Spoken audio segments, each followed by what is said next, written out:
Assalamualaikum warahmatullahi wabarakatuh. Perkenalkan, nama saya Cekal Mardika Haryadi dari Universitas Yarsi, program studi akuntansi. Di sini saya ingin menjawab soal ujian tengah semester statistik bisnis semester ganjil. Yaitu di soal pertama, melakukan pengujian statistik deskriptif pada data statistik deskriptif. Di sini saya ingin membuat diagram bar, pie chart, sama histogram. Sebelum membuat diagramnya, kita ubah dulu data-datanya semuanya menjadi numerik.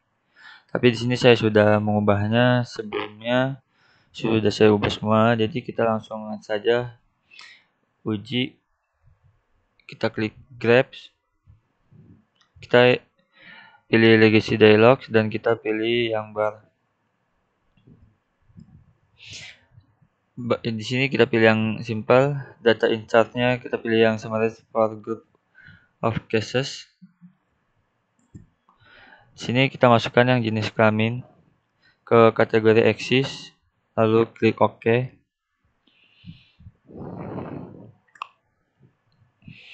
Nah, di sini sudah keluar outputnya.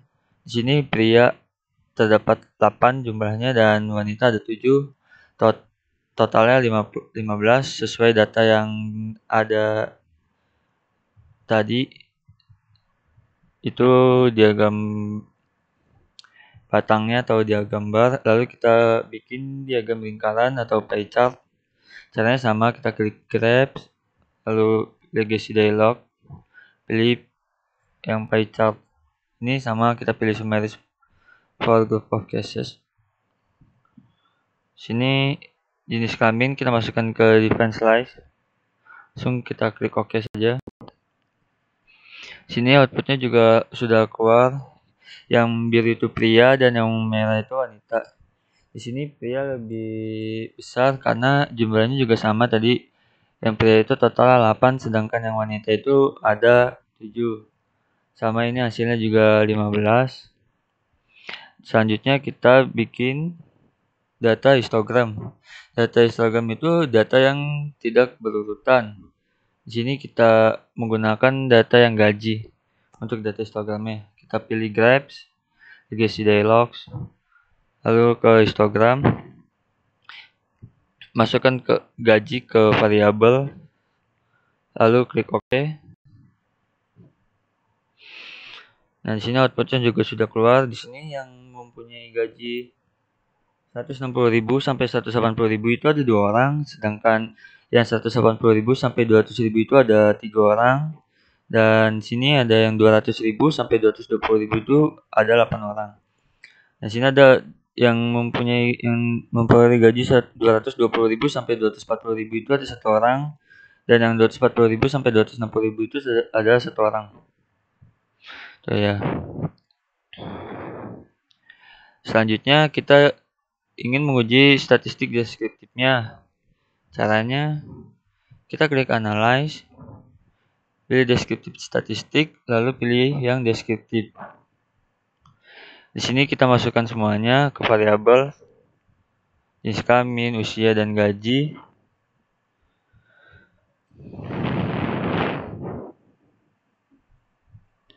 Lalu sini optionnya kita pilih Sum, Variance, sama Range, kita pilih semua. Lalu klik OK.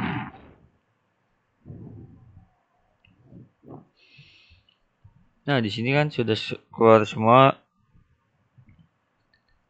output deskriptifnya.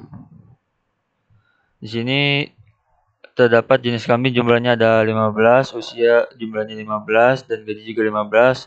Jenis kelamin dengan range-nya 1, minimumnya 1 dengan maksimumnya 2. Yaitu cuman ada pria dan wanita. Dan sumnya ada 22 dan notnya ada 1,47, standar deviasinya ada 0,516 dan variance-nya ada 0,267. Sedangkan di usia dengan range-nya ada 17,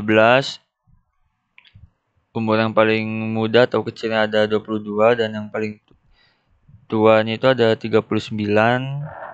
Dan sini ada gaji dengan range-nya 85.000 gaji terkecil ada 160.000 dan gaji maksimumnya ada 245.000. Lalu di sini kita juga ingin mencari frekuensinya. Caranya juga sama. Kita klik analyze, kita pilih deskriptif statistik, lalu kita pilih yang frekuensi. Di sini kita masukkan semua kecuali nama.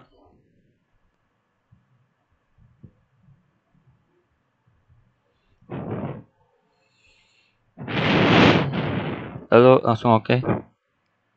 Sini frekuensinya sudah muncul semua. Sini statistiknya, validnya jenis kelamin yang valid ada 15 dan usia juga 15, gaji sama. Dan di jenis kelamin pria mempunyai frekuensi 8 dengan persenan 53,3 dan wanita mempunyai frekuensi 7 dengan persenan 46,7 yang jumlahnya 100% dan frekuensinya 15 sama kayak total yang tadi.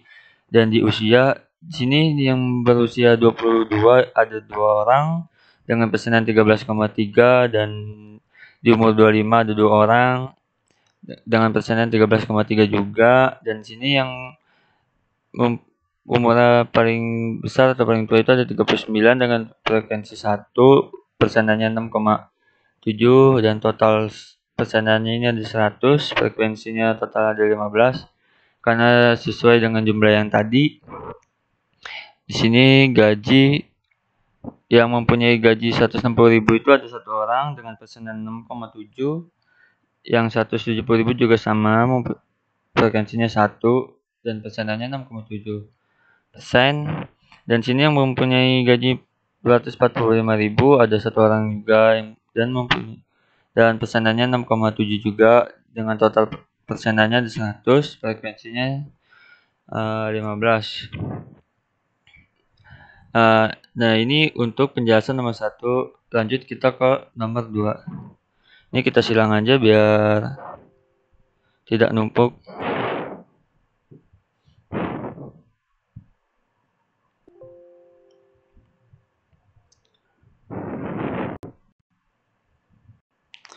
Di soal nomor 2 ini kita menggunakan data kuesioner Premier untuk melakukan pengujian kualitas data Premier, apakah data tersebut valid atau tidak valid. Nah, di sini sudah saya masukkan datanya. Di sini ada B1 sampai B5 itu adalah X1 dan M1 sampai M5 itu X2, sedangkan W1 sampai W7 itu adalah variabel Y. Nah, di sini itu angka kayak seperti 1, 2, 3, dan 4, 5 itu yang 1 itu sangat tidak setuju dan yang 2 itu tidak setuju. Yang 3 itu netral, yang 4 itu setuju dan yang 5 itu sangat setuju. Nah, lalu kita ingin coba menguji data ini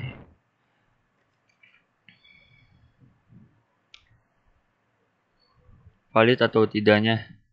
Caranya kita klik analyze, kita pilih scale, lalu kita pilih reliability analysis. Kita masukkan B1 sampai B6 ke item. Lalu kita klik statistiknya, kita pilih scale item selected, langsung klik OK.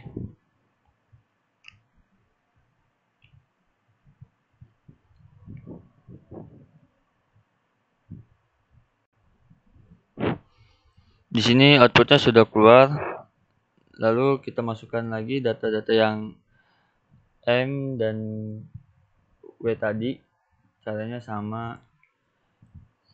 Kita klik analyze, pilih scale, dan data yang ini tadi kita balikkan lagi.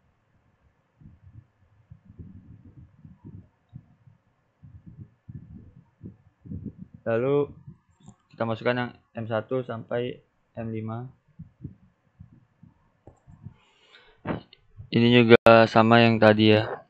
Lalu langsung klik OK saja. sudah keluar juga. Lalu yang terakhir kita pilih analyze. Ini kita balikan lagi seperti tadi di awal.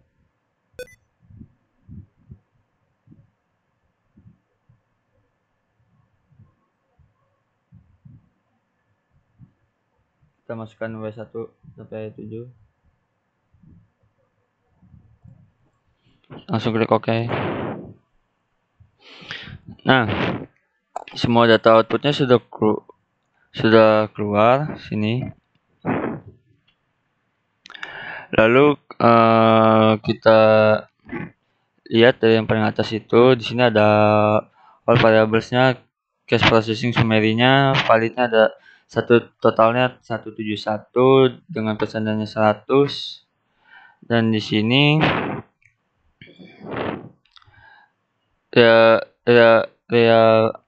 reliability statistiknya convex alpha-nya adalah 0,767 dengan end of itemnya 6. Nah, di sini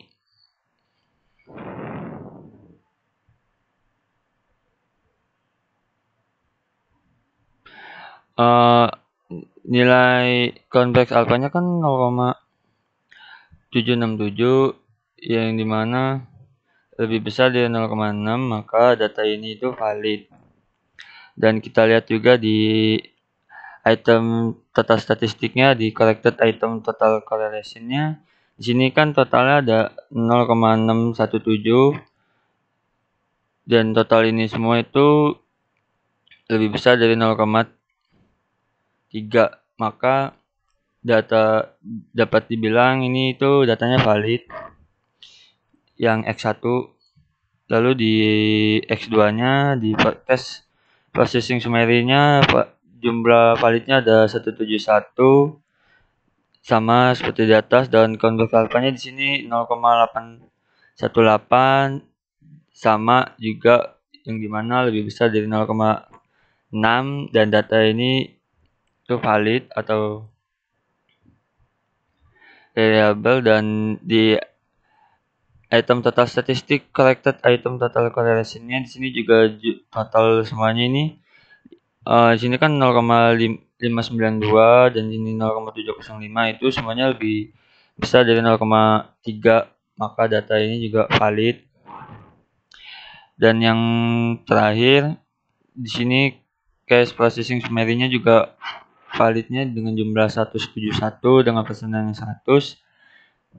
Reliability statistiknya itu convex alpha-nya 0,778 yang dimana lebih besar juga dari 0,6, maka datanya valid. Di item total statistiknya, di corrected item total correlation-nya sini juga lebih besar dari 0,3 semua ya. Tuh bisa dilihat di sini ada 0,451, 0,567.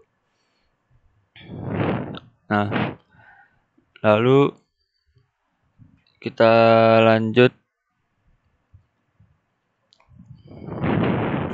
kita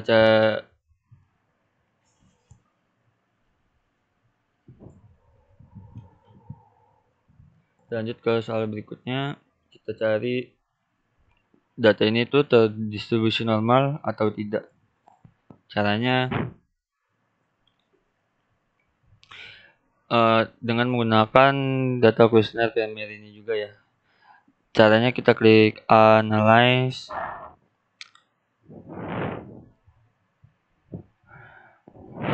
lalu kita pilih regression, kita pilih linear. Sini prestasi praktikumnya kita masukkan ke dependent, kemandirian belajar kita masukkan ke independen, motivasi berprestasi masukkan ke independen. Dan di sini plots-nya kita pilih histogram dan normal probability plots.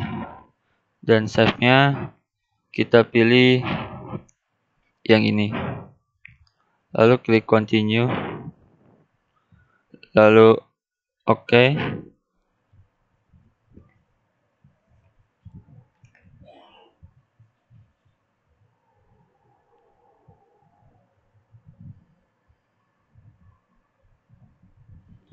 Di sini datanya sudah ada, lalu kita masukkan lagi.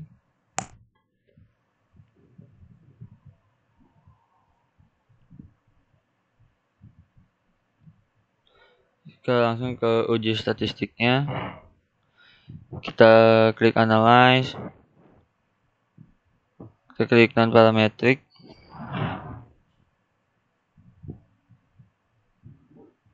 lalu legacy dialog, kita pilih one sampel KS. Sini kita pilih yang ini. Ke test variable list kita masukkan.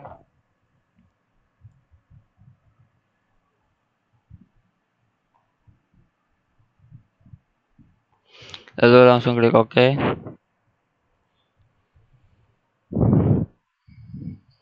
Nah,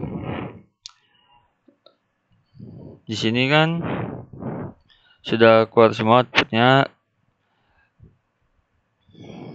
Di sini kita lihat pertama di data histogramnya. Data histogram ini kita asumsikan kalau ini itu data normal karena garis ini itu mengenai semua bagian batang ini. Tuh, ini kan mengenai semua ya. Jadi data ini valid atau normal karena mencakup semuanya. Dan yang di nomor ppplot ini, data-data ini semua itu mendekat dengan garis diagonalnya, maka kita sebut ini itu normal.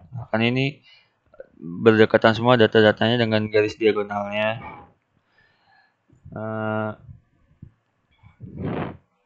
Selanjutnya kita juga bisa menguji data itu menggunakan pengujian KS.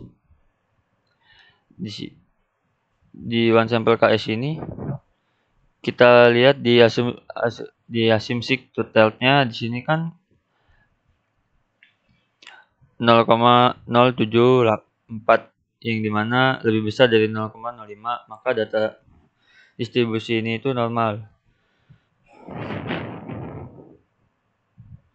Jadi dapat kita simpulkan data yang di output ini itu semuanya normal.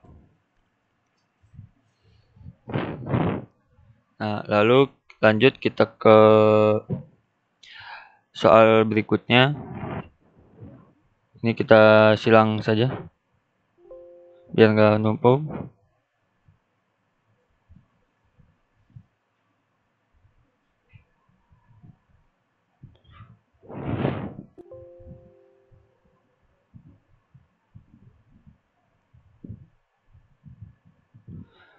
Nah, di sini sudah di soal 4 yang A itu adalah one sample dites, yang mana contoh kasusnya nilai rata-rata berat badan mahasiswa FEB-RC angkatan 2019 adalah 55 kg dengan nilai acuannya itu 55. Nah, di sini kita langsung saja uji. Kita klik analyze.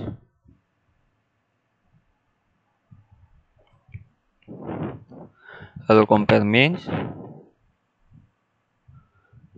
Kita pilih one sample dites.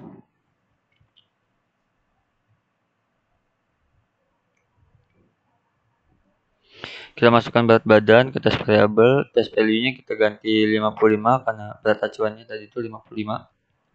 Langsung klik OK.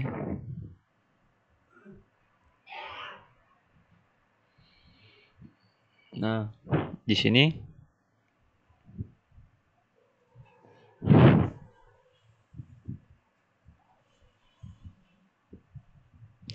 kita lihat di one sample statistiknya berat badan dengan jumlah 10, mean-nya 59, standar deviasinya 7,379 dan standar error mean-nya 2,333. Dan di one sample tesnya dengan berat badan T hitung ada 1,7114, degree freedom-nya 9, sig Totalnya ada 0,121, means difference-nya ada 4, dan 95% confident interval of the difference-nya. Lowernya ada 1,28, uppernya ada 9,28. Di sini kita sudah ada hasilnya. Bisa kita lihat di mean ini. Sini kan meannya ada 59, yang dimana enggak sama dengan 55, maka H0 diterima karena 59 itu enggak jauh dari 55 dengan berat acuan yang tadi. Nah, pada bahan selanjutnya kita bisa lihat juga nih di seek to tell-nya di one sample test ini, yaitu di sini kan besarnya 0,121 ya, yang dimana lebih besar dari 0,05, maka H0 diterima dan HA ditolak. Nah, selain itu kita juga bisa mengambil keputusan melalui T-table.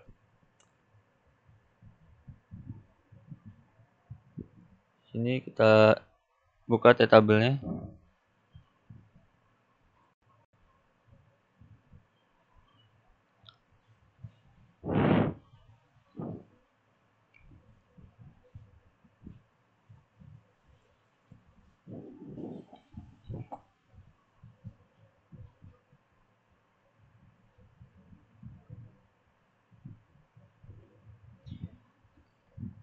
Ya, bentar.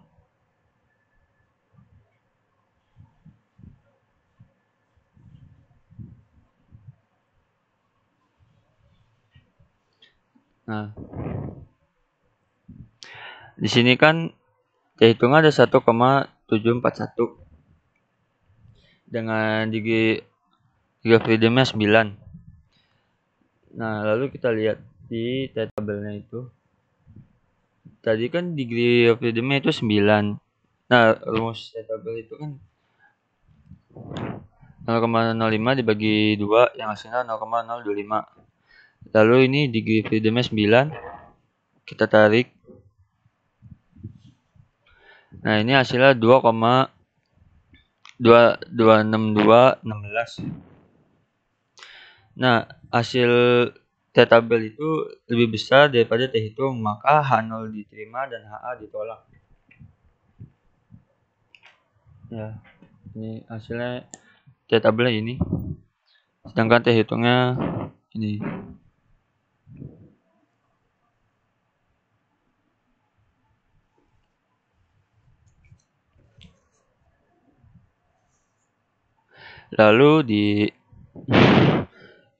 Lalu kita lanjut ke pertanyaan berikutnya, soal yang 4B.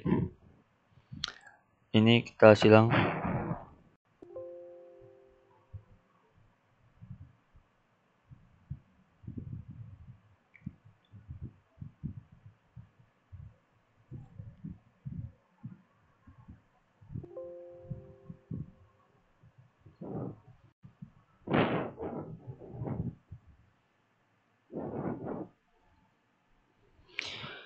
Nah, di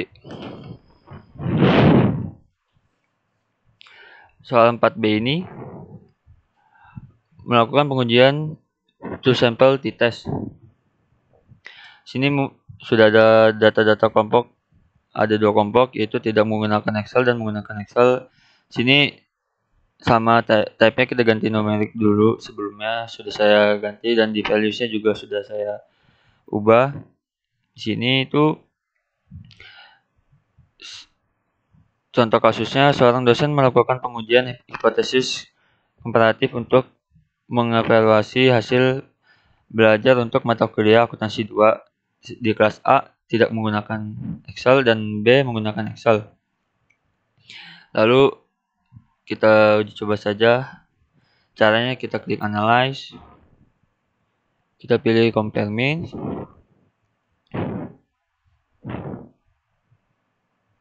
Lalu kita pilih independent sample t-test.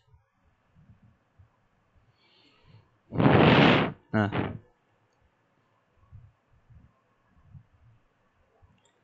Baru sini nilai masuk ke test variabel dan kelompok masuk ke grouping variabel. Lalu defense groupnya, grup satunya itu 1 dan grup 2-nya itu 2. Langsung continue dan langsung oke.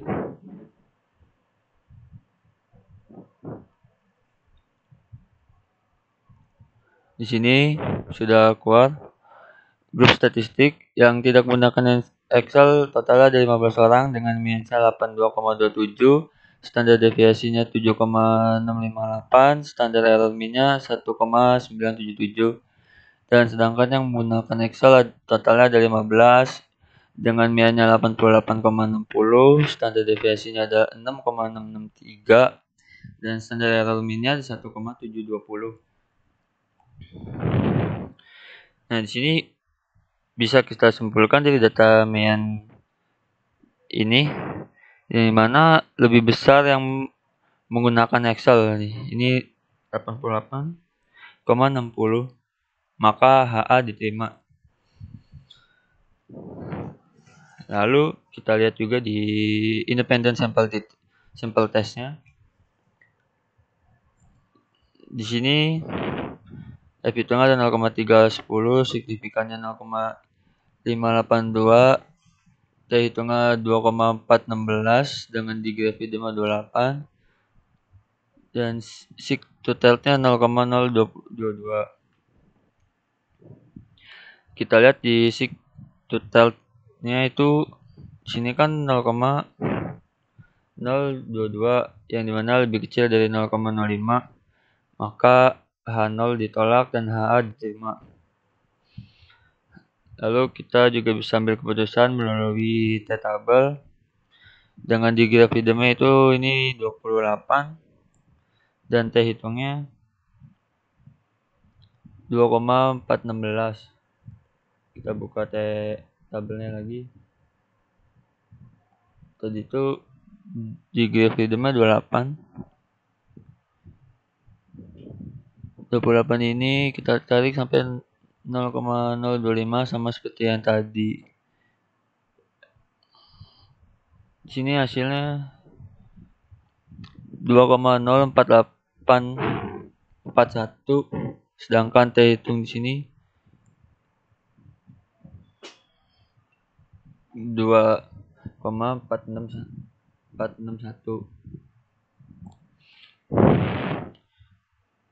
Yang dimana T hitung lebih besar daripada T tabel ini, maka H0 ditolak dan HA diterima. Nah, ini untuk penjelasan yang 4B. Lalu kita lanjut ke soal 4C.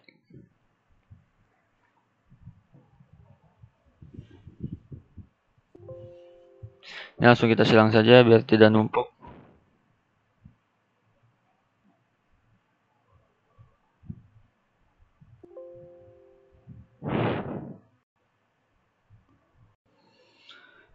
Nah, di soal 4C ini dengan pengujian H0 tidak ada perbedaan rata-rata berat badan mahasiswa Yarsi dari sebelum minum obat dan yang sesudah minum obat, sedangkan yang HA-nya yaitu ada perubahan rata-rata berat badan mahasiswa Yarsi dari yang sebelum minum obat dan sesudah minum obat.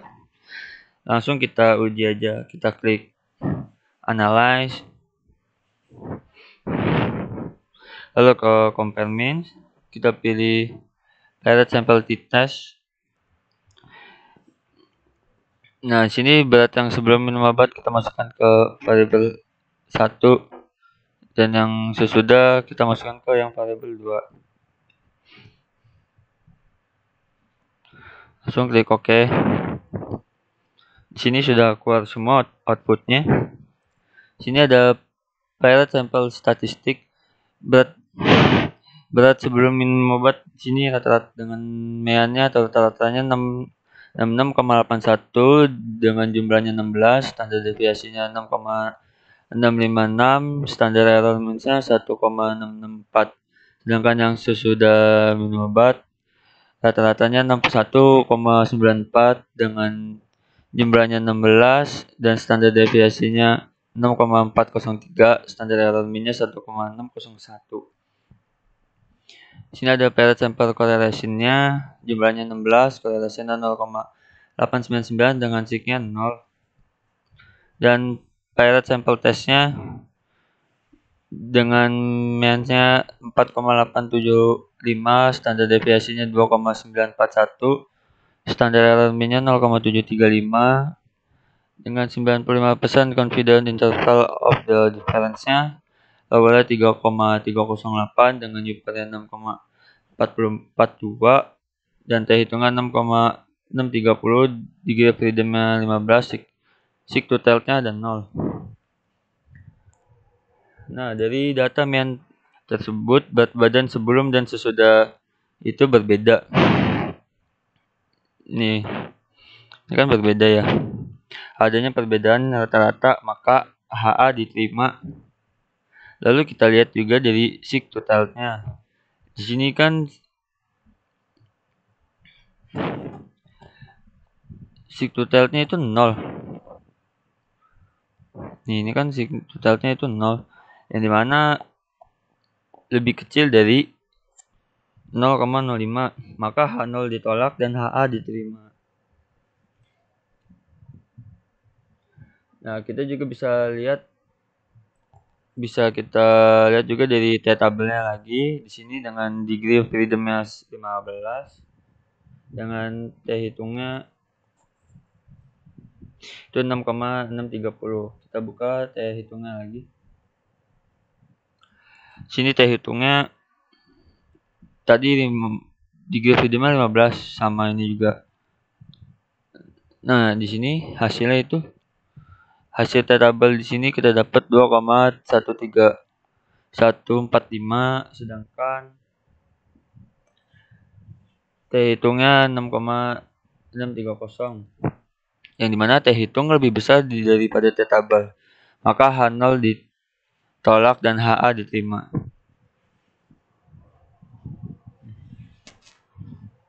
Oke, itu tadi penjelasan yang 4C. Lalu kita lanjut ke soal yang 4D. Ini kita silang saja biar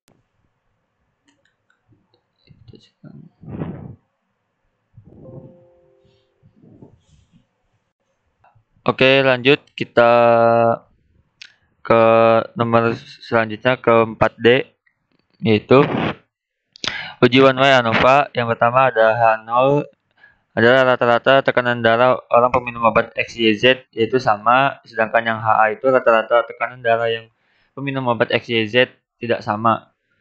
Maka hipotesis yang terbukti adalah kita di sini langsung cari aja, kita klik analyze, pilih compare means, lalu pilih one way ANOVA. Yang tekanan darah kita masukkan ke dependent list, dan yang kelompok kita masukkan ke faktor. Pas hoc-nya kita pilih Bonferroni dan Tukey. Signifikannya ini 0,05. Dan optionnya kita pilih descriptive dan homogeneity of variance test. Lalu continue dan oke. Di sini outputnya sudah keluar semua.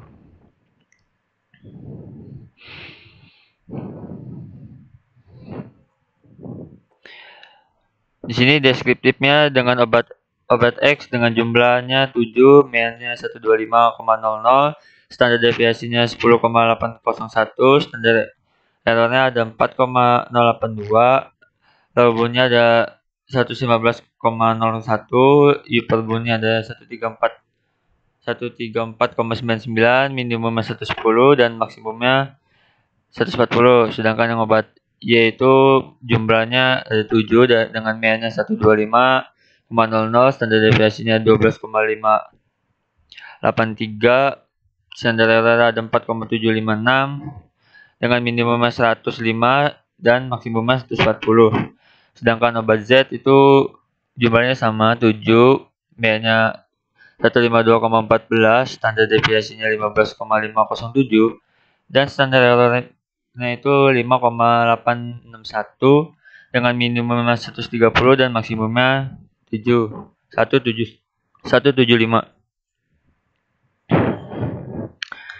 Lalu di sini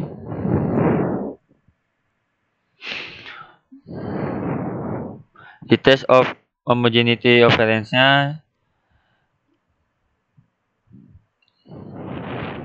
3 freedom satunya itu ada 2 dan 3 freedom 2-nya itu ada 18 dan signifikannya di sini itu adalah 0,708. Di sini signifikan ini lebih besar dari 0,5, maka data ini memiliki varians yang sama. Dapat disimpulkan kalau ini tuh sama atau homogen. Lalu di ANOVA ini tekanan darah ini bedpan groupnya sekian, 3 freedom 2 dan within groupnya sekian, 3 freedom 18 dengan mean square-nya sekian. F hitung ada 10,005 dan signifikannya 0,001. Di signifikan ANOVA ini 0,001 itu kurang dari 0,5, maka H0 ditolak dan HA diterima. Kita juga di sini bisa mengambil keputusan melalui F-table. Sini F-tabelnya. Yang kita cari tadi itu di sini pembilangnya itu 2 dan penyebutnya ada 18. Pembilangnya itu 2 dan penyebutnya itu 18. Berarti kita tarik sampai bawah. Di sini kita dapat di 3,55. Yang dimana F hitungnya 10,005. Yang mana F hitung lebih besar dari F tabel, maka H0 ditolak dan HA diterima.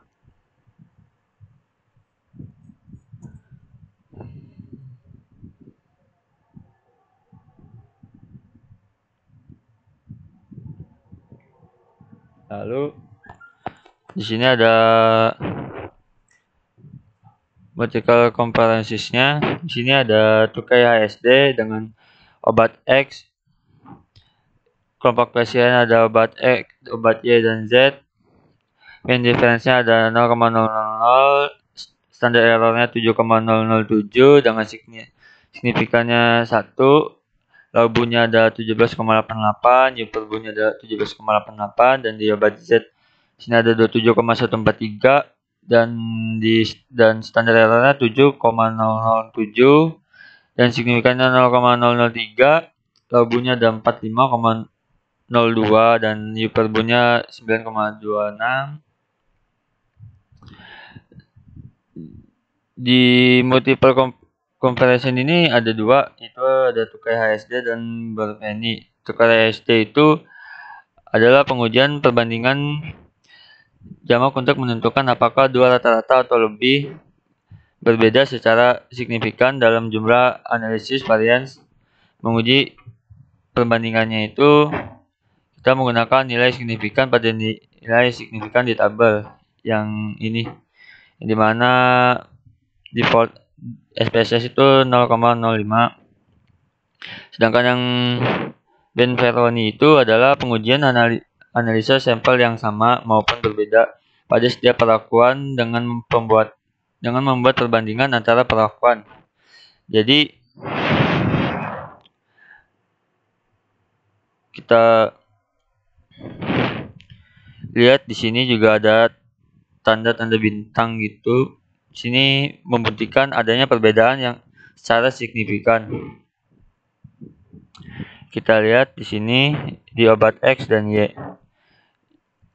Di sini mean difference-nya ada 0,000, standar error 7,007 dan signifikannya 1, labunya 17,88 dan U/nya 17,88. yang dimana ada perbedaan darah pasien yang tidak signifikan. Lalu kita lihat lagi perbandingannya obat X dan Z. Di sini ada 27,143 dan standar errornya 7,007, signifikannya 0,003, lalu bunyinya dapat 5,02, U per bunyinya ada 9,26. Bisa kita lihat juga sini adanya perbedaan tekanan darah secara signifikan. Dan yang terakhir, sini ada obat Z dan Y. Sini ada 27,143, standar errornya 7,007, signifikannya 0,003, lalu bunyinya 9,26 dan U per bunyinya 45,02. Yang dimana adanya perubahan secara signifikan. Lalu kita ke homogeneous subset.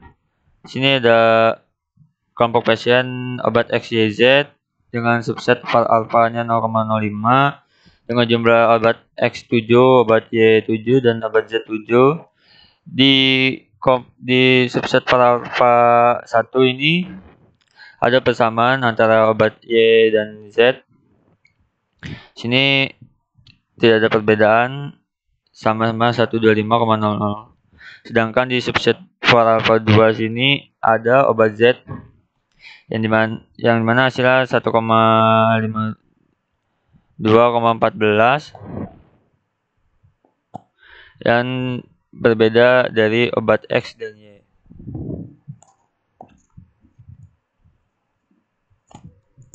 Lalu di sini signifikannya itu 1. Sekian dari saya, kurang lebihnya mohon maaf. Maaf bila ada kata-kata yang salah. Wassalamualaikum warahmatullahi wabarakatuh.